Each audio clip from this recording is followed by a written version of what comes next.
Good morning বন্ধুরা, এখন থেকে আমার ব্লগটা শুরু করে দিয়েছি। আর তোমরা সবাই কেমন আছো? আশা করছি তোমরা সবাই ভালো আছো, আর আমরাও খুব ভালো আছি। সকালবেলা দেখো সংসারের কাজ থেকে শুরু করলাম আমার ব্লগটা। তো তোমাদেরও সংসারে সকাল থেকে অনেক কাজ থাকে আমার মতো। আমার তো ঘরে বাইরে দুই কাজ, যার জন্য একটু চাপ হয়ে যায়। দেখো কুটনো করতে করতে ও কিন্তু পাউরুটি নিয়ে চলে এসছে, আর ওদিকে বসিয়ে দিয়েছি আমি চা। তো চাটা হয়ে গেলেই ওদেরকে টিফিনটা দিয়ে দেবো। মেয়েও ঘুম থেকে উঠে গেছে, ও মেয়ে খাবে গোল মিষ্টি রুটি, আর আমরা খাবো প্লেন হাফ পাউন্ড। মেয়েকে এই একটা রুটি দিয়ে দিলাম, ও হাফ খাবে। আর একটুখানি মানে খাওয়াতে একটু শেকি আছে, চোখের সামনে বসিয়ে যদি খাই তখন খেয়ে নেয় চুপ করে। তো আজকে দেখো আমি কিন্তু বাটিতে কেটে নিয়েছি উচ্ছে, আর এটা কাটছি কুমড়ো। উচ্ছে কুমড়োর বটি করব। বটি মানে উচ্ছে কুমড়োর কী বলো তোমরা? আমি তো জানি না, আমাদের বাংলা ভাষায় বটি বলে। তো যাই হোক, ভাজা ভাজাও বলতে পারো, যে যেরকম বলে জানো তো। তো চলো, চাটা আমার রেডি হয়ে গেছে, আর এখানে আমি এখন ওকে খেতে দিয়ে দেবো। আর সকালবেলার এই যে চাটা দেখো নিয়ে বসে পড়েছি, কেন বুঝতেই পারছো, অল্প অল্প ধোঁয়া উঠছে। তো ওকে একটু শোনপাপড়ি, পাউরুটি আর চা দিয়ে আজকে ওকে টিফিনটা দিয়ে দেবো। আর মেয়ে যখন খাবে খাবে, মেয়েটা রেখে যাব। মেয়ে না হুট করে আবার খেতে চায় না, ও একটু আবার সময় নিয়ে বেছে বুঝে খায়। মানে ও বলবে আমি ঠিক সময় খেয়ে নেবো মা, তুমি রেখে যাও।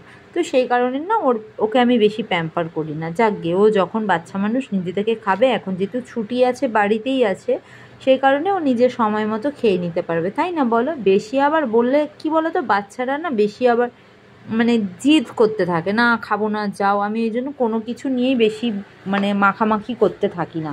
একবার বললাম ঠিক আছে, তুমি বড় হয়েছো, তোমার খিদে পেলে তুমি নিজেই খেয়ে নেবে, কেন তোমাকে অত বলবার আমার সময় নেই।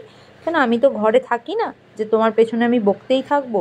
সুতরাং আমাকে যখন টাইমে বেরোতে হবে, তো সেই কারণে আমাকে টাইম টু টাইম সমস্ত কাজকর্ম করে বেরিয়ে যেতে হবে।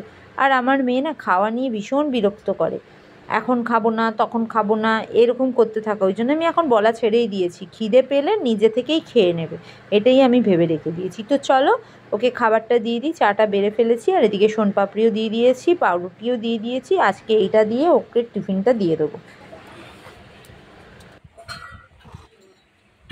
কেন?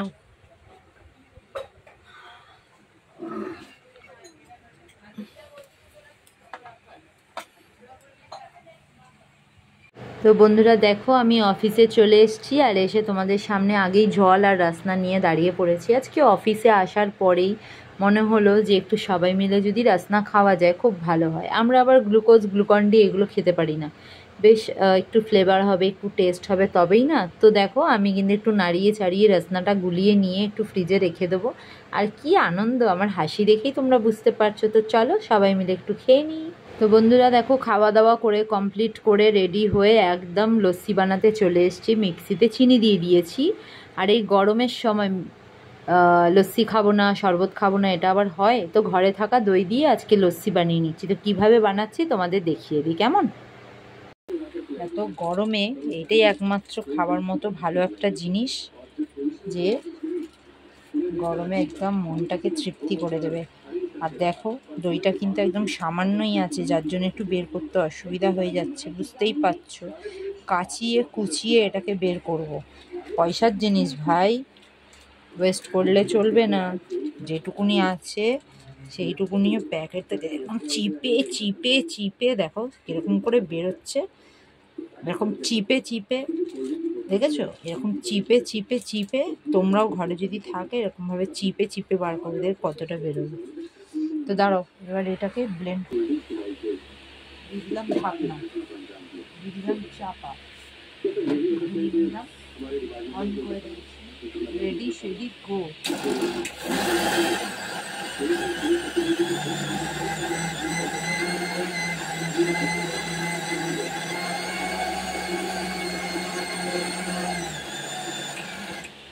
চলো হয়ে গেছে, ঢাকনাটা খুলছি, খুল যা সিম সিম ট্যান ট্যান।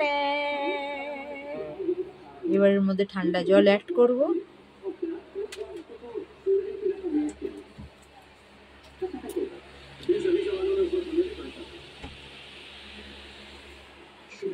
এর মধ্যে ঠান্ডা জল দিয়ে দিচ্ছি, দেখতেই পাচ্ছ। যদি কম মনে হয় আর একটু জল মিশিয়ে দেবে।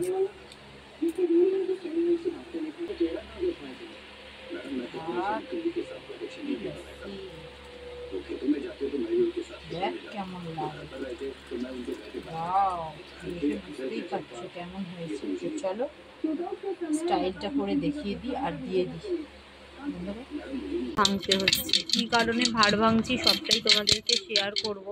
হাতে আমার এখন একটাও পয়সা নেই যে সেই পয়সা দিয়ে কোনো কিছু আমি কিনতে পারবো বা কিছু, তো সেই কারণে অবশেষে আমাকে ভাড়টা ভাঙতে হলো। জানি না কত টাকা জমেছে, কেন দিন আনা দিন খাওয়া বুঝতেই পারছো, তার মধ্যে থেকেও একটু রাখার চেষ্টা করি। তো দেখি কত বেরোয়, তো তোমাদেরকেও শেয়ার করব কতটা বেরোচ্ছে, তোমরা ততক্ষণ দেখতে থাকো।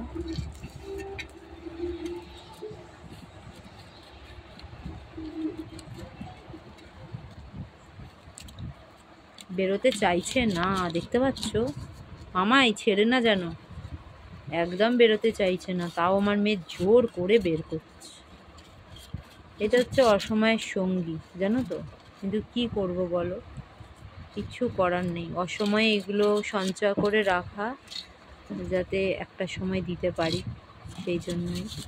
বরের থেকে হয়তো চাইলে পেতাম, কিন্তু যতটা না চাওয়া যায়, বেশি জমেনি জানো তো, এই কটা টাকাই জমাতে পেরেছি, তার মধ্যেও দেখো বের করে দিতে হচ্ছে।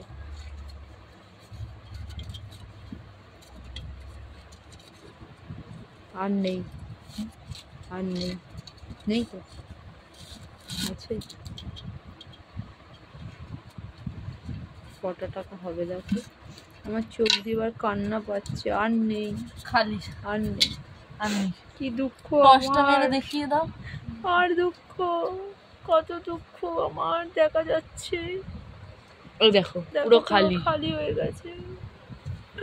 তোমরা বন্ধুরা একটু পাশে থেকো, আমার এই ভাতটা ভরতে সাহায্য করো তোমরা, আমি যাতে এই ভাতটা পুরো ভরতে পারি। দেখো পুরো খালি হয়ে গেছে। তো চলো বন্ধুরা গুনে নিই কত টাকা হয়েছে। একটাই 500 টাকা রাখতে পেরেছিলাম, আমি ভাবলাম অনেকগুলো রেখেছি 500 টাকা। ভালো কি আসলে হুঁশ থাকে না তো কত টাকা রেখেছি, সেই জন্য। 800, 900, 900, 1000,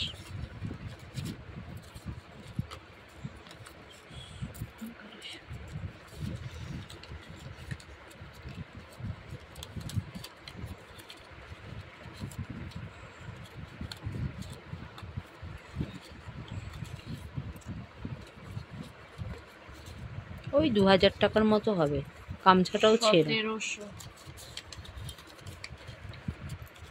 1800 টাকা, 1800 টাকা রেখেছিলাম দেখো, 1800 টাকা। আর চিল্লারগুলো কোন, এইটা 1800।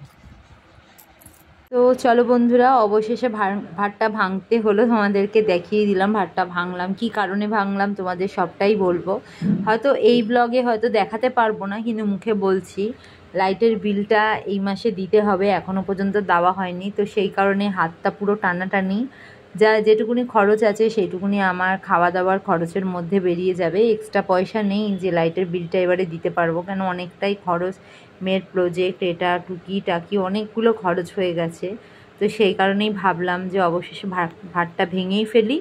তো ভাতটা ভেঙে মোটামুটি 1800 টাকা, আর এই খুচরো খুচরো চিল্লার মিলিয়ে জানি না কত গুনে দেখছি, তারপরে তোমাদেরকে শেয়ার করব। তো দেখো পয়সাটা সঞ্চয় করে রাখা কিন্তু অসময়ের জন্য, তাই না বলো? তো এখন যদি আমি লাইটের বিলটা না দিই, তাহলে লাইটের বিলটা আবার সামনের মাসে বেড়ে যাবে, তখন আরও চাপ হয়ে যাবে। ওই জন্য ভাবলাম চলো ভাতটা ভেঙে ফেলি, আবার নয় অল্প অল্প করে জমিয়ে নেবো। তো চলো ভাতটার ভেঙে নিয়ে বড় একটা কাজ করে নিয়ে রান্না, আবার পেট পুজোটাও করতে হবে, এই পেট পুজোর জন্য আবার বসে পড়েছি। আজকে আর রুটি করলাম না, কেন পরের দিনের চিন্তাটাও রয়েছে, আর সকালবেলা রুটিটা না কী দিয়ে খাবে সেটাও একটা বড় চিন্তা। সেই কারণেই ভাবলাম যে একটু ময়দা মেখে নিই, পরোটা করি, আলু চচ্চড়ি করি, ডিমের অমলেট করে দেবো, খাওয়া হয়ে যাবে রাতটা।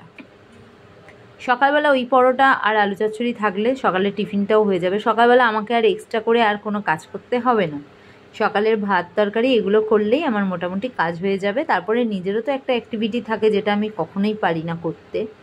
তো যাই হোক, এইভাবেই আজকের আমার সারা দিনটা সব কিছু মিলিয়ে ভালোই কাটলো। আর সংসারের কাজ এগুলো তো আমাদের নিত্যদিনের থাকবেই। আর যেদিন দেখি রান্না থাকে না সেদিন যেন সময়টাই কাটতে চায় না। তো দেখো আমার মেয়ে কিন্তু অমলেট খায় না, করে দিচ্ছি পোচটাকে আমি কিভাবে ওকে করে দিই তোমাদের একবার দেখিয়ে দিই। এইভাবে করে দিলে আমার মেয়ে খুব তৃপ্তি সহকারে খায়। ওকে একবার বানিয়ে খাইয়েছিলাম, আমার মেয়ে বলল মা পুরো অমলেটের মতনই লাগে, কুসুমটা যেটু পুরো গোটা থাকে আর একটু ভাজা করে নিলে শক্ত হয়ে যায়, ওর যেন মনে ধরেছে। তো সেই কারণে সবসময় বলে মা আমারটা অমলেট করো না, আমি তো অমলেট খাই না, তো তুমি যেমনি পোচ করে একটা ভাজা করে দাও ওরকমভাবে করে দিও, খুব ভালোভাবে খাবো। তো সেটাই ভাবলাম যে যাকগে যেভাবেই করে দিই না কেন পেটটা ভরা নিয়ে কথা, খেলেই হলো। বাচ্চা মানুষ যদি খাবারটা না খায়, মা বা বাবা কেউ কি খেতে পারে বলো? সেই কারণেই চিন্তা করি যেটা করে দেবো ওর পছন্দসই, ওর পেটে গেলেই হলো। তো এইভাবেই দেখো আমি আমার মেয়ের এই ডিমের পোস্টটা বানিয়ে দিলাম, পরোটা আলু চচ্চড়ি এই দিয়ে আমাদের রাত্রের খাবারটা শেষ করলাম। তো আজকের জন্য টাটা।